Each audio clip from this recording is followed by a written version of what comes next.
السلام عليكم ورحمة الله تعالى وبركاته. أصدقائي أهلا وسهلا بكم.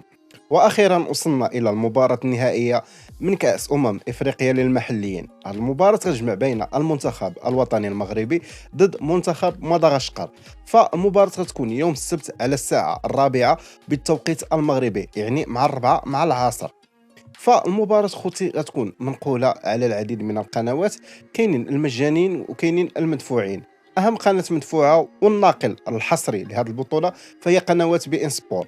أما بخصوص القنوات المجانية اللي غتنقل هذه المباراة فكاينة فقط قناة واحدة اللي غتنقل هذا النهائي هذه، وهي نقلت العديد من المباريات وكذلك نقلت قبيلة المباراة ديال الترتيب اللي كانت بين السنغال والسودان.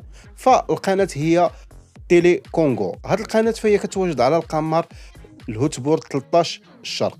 فإلا بغيت تشاهد هذه المباراة ما عليك الا بهذه القناه فقط. كاين مشكل واحد ان الجوده ديال الصوره فهي اس دي، بعض المرات كتكون اقل من اس دي.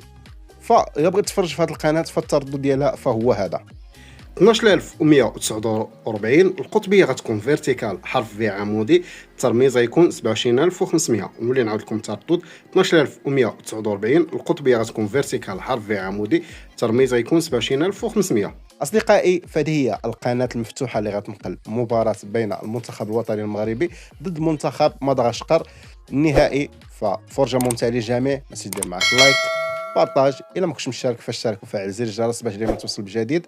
تهلاو في راسكم وانتظرونا في فيديو جديد.